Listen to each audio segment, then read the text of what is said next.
Covid తర్వాత ఊపిరితిత్తుల సమస్యలు ఏమేమి కొత్తగా వస్తున్నాయి మీ అభిప్రాయంలో? అంటే మీకు వచ్చే కేసెస్‌లో ఏం అబ్జర్వ్ చేశారు? కోవిడ్ టైంలో మనకి ఒకటి ఫస్ట్ 2-3 వేవ్స్ లాగా వచ్చింది కోవిడ్.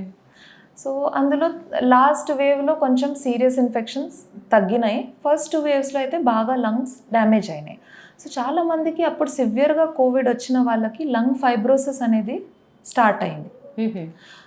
దానికి ఇప్పుడు లక్కీగా అది మరీ ప్రోగ్రెస్ అవ్వట్లేదు, కానీ చాలామంది ఆల్రెడీ ఫైబ్రోసిస్ ఆపడానికి ట్రీట్మెంట్ మీద కూడా ఉన్నారు. సో చాలామంది ఎవరికైతే కోవిడ్ టైంలో ఫైబ్రోసిస్ వచ్చింది వాళ్ళకి ఆల్రెడీ ట్రీట్మెంట్ ఇస్తున్నాము ఫైబ్రోసిస్ పెరగకుండా. సో అదొక సీరియస్ కండిషన్ చూసాము కోవిడ్ టైంలో. అలానే ఎసిమ్టమాటిక్గా కోవిడ్ వచ్చిపోయింది కొంతమందికి. మేబీ జస్ట్ మైల్డ్ ఫీవర్ లాగా కానీ గొంతు నొప్పిలాగా 1 డే ఉండి వెళ్ళిపోయింది. కానీ అలాంటి వాళ్ళకు కూడా కోవిడ్ వచ్చి తగ్గిపోయిన తర్వాత ఫ్యూ మంత్స్ తర్వాత ఆస్తమా ఇన్సిడెన్స్ అనేది పెరిగింది. సో దాన్ని మనం రియాక్టివ్ ఎయిర్వే డిజీజ్ అంటాము.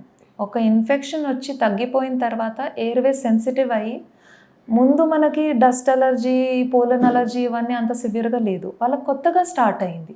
ఆస్తమా లక్షణాలన్నీ కరోనా తర్వాత కొత్తగా స్టార్ట్ అయినాయి. సో అదొకటి. ప్లస్ మనకి వేరే బాడీ పార్ట్స్లో, వేరే బాడీ ఆర్గన్ సిస్టమ్స్లో కూడా దాని ఎఫెక్ట్ చూసాము. కొంతమందికి ఫ్రీక్వెంట్గా హెడ్ ఏక్స్ రావడం కానీ, కొంచెం పాల్పిటేషన్స్ లాగా, టాకికార్డియా, హార్ట్ రేట్ పెరగడం, ఇలాంటివి కూడా వేగ్ కండిషన్స్ చూసాం మనం కోవిడ్ తర్వాత. ఓకే.